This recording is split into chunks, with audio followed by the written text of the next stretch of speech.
On Saturday night, South Africans watched with great pride and joy as our national rugby team, the Springboks, became the world champions of rugby for the fourth time since the advent of democracy in our country.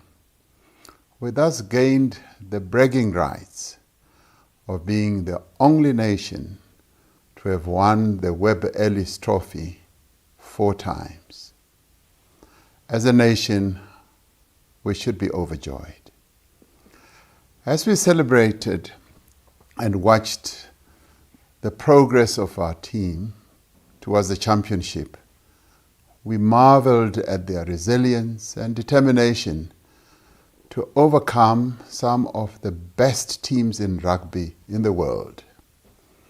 At moments when their cause seemed lost and our hearts almost stopped, they fought back and they emerged victorious to our great delight. This victory rightfully calls for a moment of national recognition and indeed celebration of our rugby players and their achievements, but also to celebrate the performance of the coaching team, all the assistants and the officials who contributed to this enormous victory. We should, as we celebrate the Springboks, also applaud our cricket team, who have been performing extremely well in the Cricket World Cup. I spoke to the Proteas captain Themba Bavuma and encouraged them to remain focused and told him that the entire nation supports and stands behind them. I also told him that I intend to travel to Mumbai in India to watch them play in the finals. As we confront the many severe challenges in our country, we draw hope and encouragement from the determination and the performance of the Springboks and the Proteas as they have displayed their prowess. The victory by the Springboks and the performance of the Proteas follows the victory of Banyana Banyana in the Women's Africa Cup of Nations and their progress to the knockout stages of the FIFA Women's World Cup. That also makes us proud. Our spirits were similarly lifted by the achievements of our national squad at the Special Olympics World Games in Berlin in June. They came to the Union buildings, we recognized them, and we applauded them. The determination and resilience of our sporting teams have given credence to Madiba's words that sports unites the nation. We have seen this in the celebrations that have been taking place across the country. We have seen how the victories that our Springboks have achieved through their various matches, the quarterfinals, the semifinals, and now the finals, have helped to unite our people in celebration and in great unity. In their achievements, our sportsmen and women have revealed much about the unity of the people of the country that they represent. As a people, we have shown before what is possible when we are united, when we are determined, when we try hard, and when we refuse to give up. Together we overcame apartheid, ended centuries of conflict and gave birth to a striving democracy. Together we confronted and overcame the deadliest global pandemic in over a century. However, we continue to mourn those South Africans that we lost. We are indeed stronger together. As we reflect on these great achievements on the sporting field, we also need to reflect on our economic recovery and the further steps that we are taking to revive economic growth and improve the lives of our people. As the latest census figures show, we have achieved great feats of achievement in human development since the beginning of democracy. Millions of South Africans have been raised out of poverty and now have housing and access to electricity, water, sanitation, and other basic needs that many of our people did not have before democracy.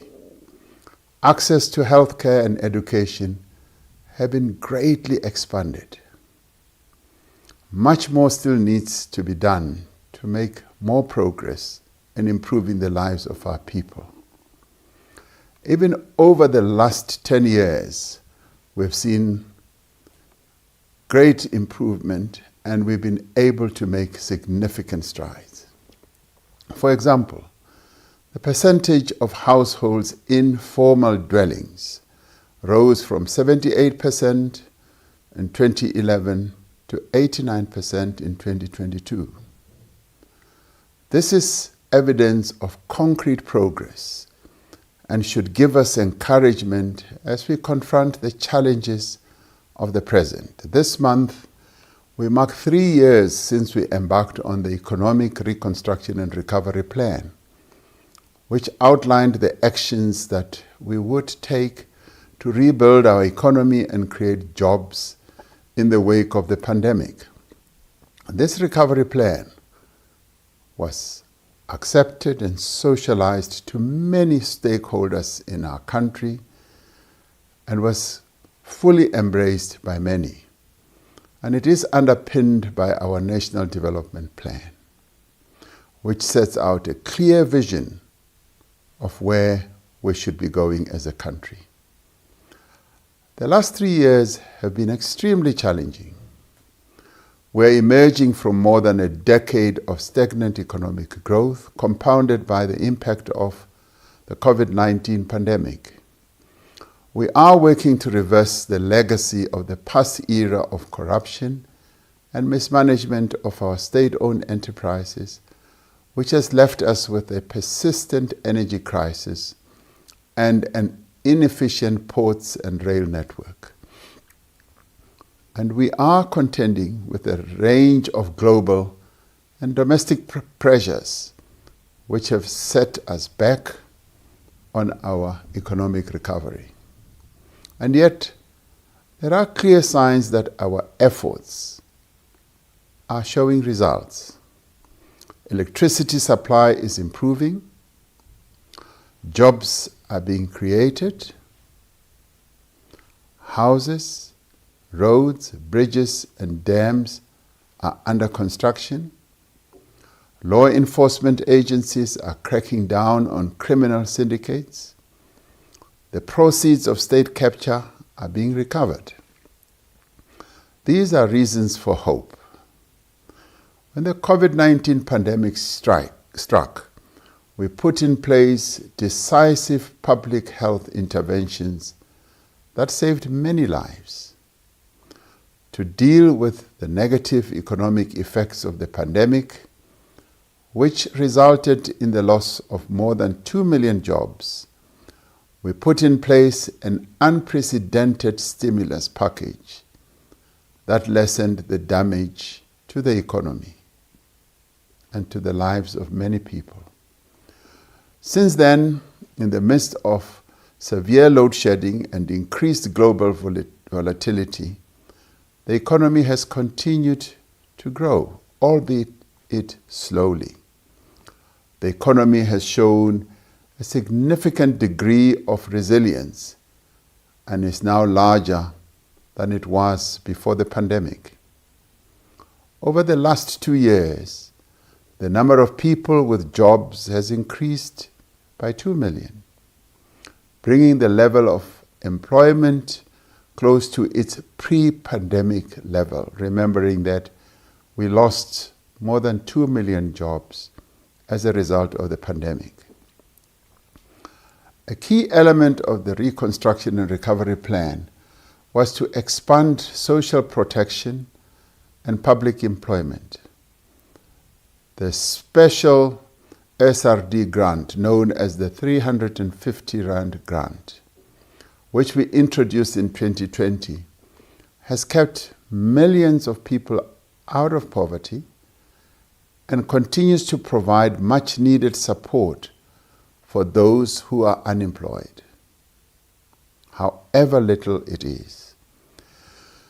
Presidential employment stimulus has created over 1.2 million opportunities since its establishment, representing the largest expansion of public employment in South Africa's history. Over 4 million young people have registered on the SA Youth online platform, and more than 1 million of these have been able to access opportunities for learning and earning. Every one of those jobs created is a reason for hope. Every person who no longer lives in poverty is a reason for hope. Another commitment we made in the Reconstruction and Recovery Plan was to fix South Africa's infrastructure through renewed investment in maintenance and construction of new projects. Several significant infrastructure projects are now underway. These projects are both contributing to greater economic activity and jobs, and providing much needed infrastructure for the growth of our economy and the needs of our people. These infrastructure projects range from social housing, road construction, rural bridges, and dam constructions. The Passenger Rail Agency of South Africa, PRASA, has to date restored operations on 26 out of 40 commuter rail corridors. And getting our people back to trains lessens the expenditure that they've had to expend in paying for transportation. To continue with the restoration of our commuter rail corridors, 50 billion Rand will be spent over the next 3 years to modernize our passenger rail network. As part of our infrastructure build, we are undertaking significant water infrastructure projects. These include Phase 2 of the Lesotho Highlands Water Project, the Umzimvubu Water Project in the Eastern Cape will involve an investment of 17 billion Rand. Around the country, we are also addressing and attending to challenges of water that our people are facing. In a number of areas, water treatment works are being upgraded, pumping stations are being repaired, and pipes are being laid to get water to underserviced areas. I was fortunate to go to Mfuleni this past week and saw exactly what we are doing in cleaning up the sewage and restoring the water treatment areas. We're making progress towards ending load shedding. Our greatest priority has been to reduce the severity and frequency of load shedding to achieve energy security. Over the last few months, there's been a measurable decline in the severity of load shedding. The Energy Action Plan that I announced in July last year is showing positive results, giving us greater confidence that we will bring load shedding to an end.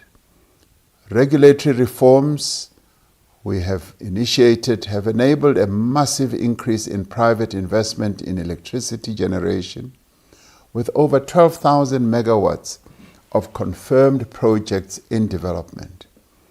Following the introduction of tax incentives and financing mechanisms, the amount of installed rooftop solar has more than doubled to over 4,500 megawatts in the last year.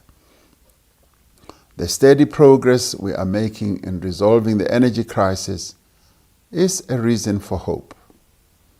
We are making progress in restoring our logistics system to bring it to world-class standards once again, so that we can export South African goods to global markets.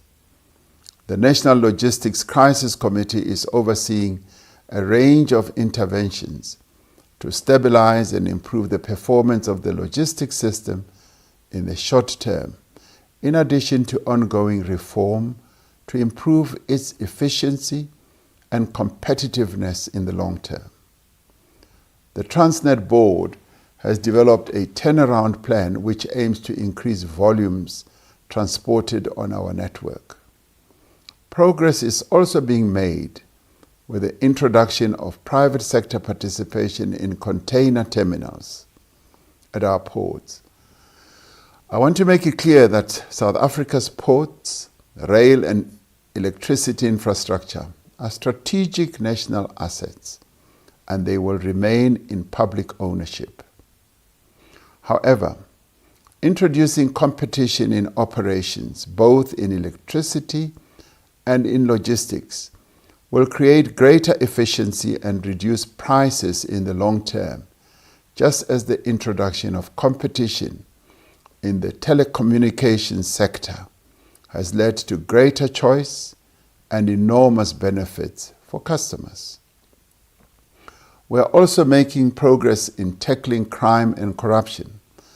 The South African Police Service has established 20 economic infrastructure task teams throughout the country to protect critical infrastructure and tackle the construction mafia. We are seeing results in arrests for illegal mining, cash in transit, hikes, cable theft, drug smuggling, and other crimes. Increasing the number of policemen and women will further strengthen our capacity to curb acts of criminality.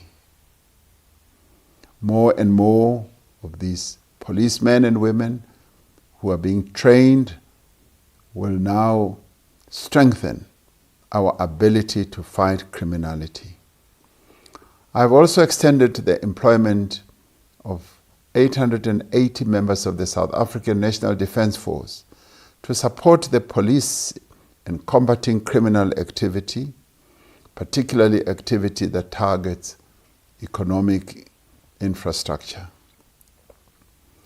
The police have arrested several people for extortion at construction sites and made over 3,000 arrests for illegal mining. Through the intensive efforts of our law enforcement agencies, dozens of illegal mines, unregulated coal yards, and unregistered second-hand dealers have been shut down. The economic infrastructure task teams have confiscated significant quantities of copper cable, rail tracks, coal, and other metals. Every arrest made and every length of cable recovered is a reason for hope. We are making progress in the fight against corruption as well, including bringing those responsible for state capture to justice.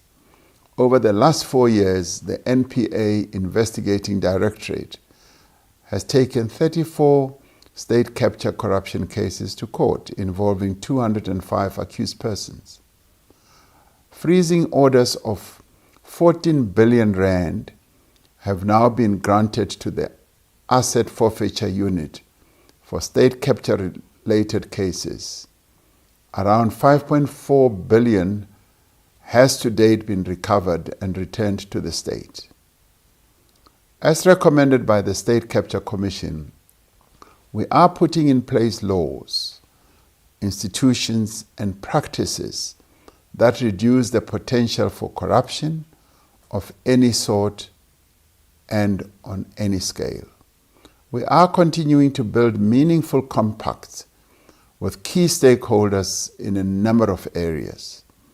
To support our efforts of enhancing collaboration, we have established a partnership with business to work together in 4 critical areas: in energy, in logistics network, in crime and corruption as well. We continue to collaborate with organized labor and civil society to ensure a whole of society approach to addressing the most important challenges of our country. I had a wonderful meeting with all our labor federations just last week that lasted hours, and all of us agreed that it was the most meaningful meeting from which will emerge a number of cooperative initiatives. All of this gives us hope that we are turning the tide on the many challenges that we face.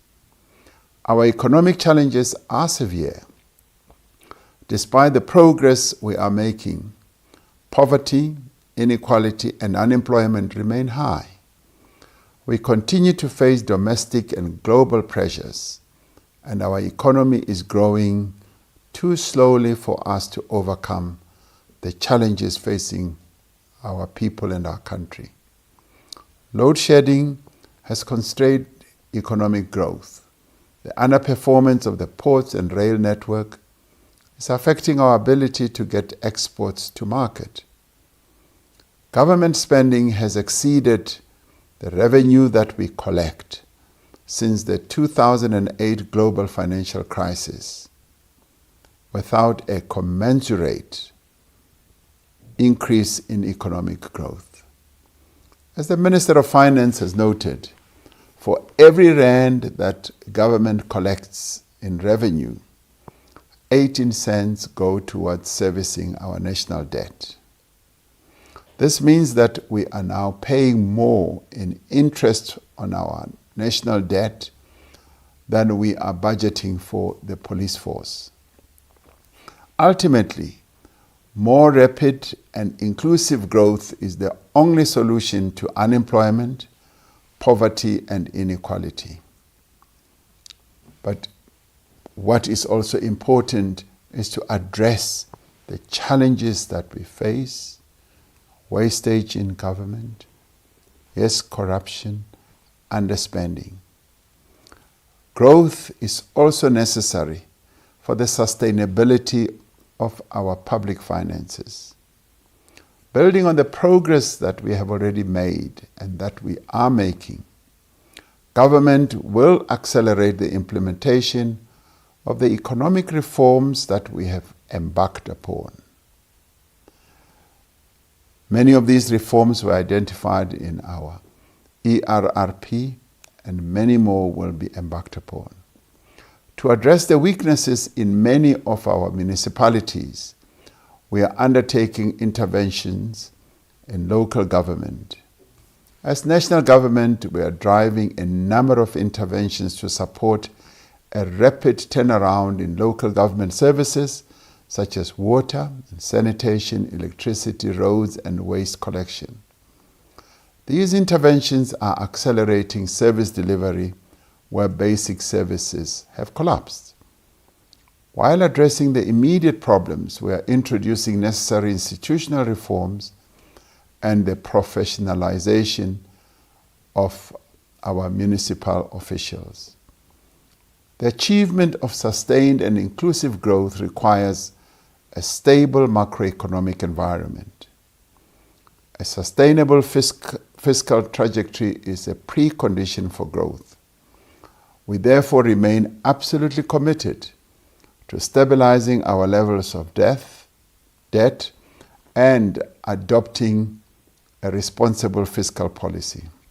A Minister of Finance will set out government's plans to achieve this trajectory in the medium-term budget policy statement on Wednesday. Spending on health, education, policing, and other essential services will be protected as far as possible. As we move to target spending on programs that are working for the poor, we need to acknowledge that our social grants, including the SRD grant, as well as our public employment programs, are vital in supporting those who are vulnerable. These programs have not only reduced poverty, but have enabled recipients to search for jobs and to engage in other economic activity to support their livelihoods. The Minister of Finance will provide more details of these and other spending priorities when he presents the medium-term budget policy statement on Wednesday, where he will also deal with the initiatives we are going to be embarking upon to restructure the government as well, to reduce expenditure. Today marks the start of the 2023 National Senior Certificate exams for matriculants, and this affects almost 1 million learners. Over the next weeks, our learners will prove the value of hard work, dedication, and the investment that we have made as a nation in their education. We wish them the very best, confident that they will make the country proud once again. There are many reasons for hope. We have made significant progress in reforming our economy to make it more inclusive and to achieve higher rate of growth. As we implement our reforms, yes, we will be preparing our economy for even greater growth. We are on track to resolve the most important constraints on economic growth by stabilizing our energy supply and fixing our logistics network. The reforms underway will propel economic growth in South Africa in the years to come, resulting in a stable supply of electricity, a working railway, and more jobs for all South Africans. On our way to rebuilding our economy, there are a number of strengths that stand us in good stead. We have a strong and sophisticated financial sector, a strong and effective civil society, a functional democracy, an independent judiciary, a stable macroeconomic framework underpinned by a capable national treasury, and an independent reserve bank. We have collectively embarked on a journey of economic reform which will set our country on a path to higher growth and more jobs. The concerted efforts of all South Africans are starting to show results in many areas. If we take a short-term view of our current challenges, we may not see the transformation that is underway or the benefits that these reforms will have for our country. I'm confident that through the actions we are taking now, we will overcome the challenges we face and build a society that works for all of its people. We have much more to do, but like the Springboks, we have the determination, the commitment to overcome any challenge. Our victorious Springboks will return home tomorrow. We will welcome them with great joy and jubilation as they arrive. They will conduct a victory tour around the country, and I will receive them at the Union Buildings later this week. I want us to now rally behind the Proteas in the same way as we have given our support to the Springboks. I want us all to embark on a period of celebration, culminating in a celebratory holiday after our matriculants have finished their exams and the Proteas have done the country proud at the Cricket World Cup. I know that many of us want us to have a public holiday now to celebrate, but we should all agree that we should give our matriculants time to focus on their exams and celebrate with them afterwards.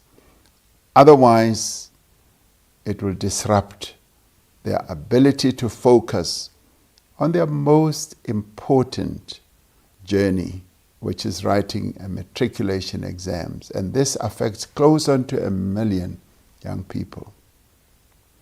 In celebration of the Springboks' momentous achievement and the achievements of all our other sportsmen and women, and as a tribute to the resolve of our united nation, I'm declaring Friday the 15th of December 2023 as a public holiday. We declare this to be a day of hope, a day of celebration and unity. Our sportsmen and women have shown us what is possible. We will succeed and we will ensure that we leave no one behind. Nkosi sikelele Afrika. Hosi katekisa Afrika. God seën South Africa. Mudzimu vaphathuchedze Afrika Chipembe. Nkosi sisikelele sonke. I thank you.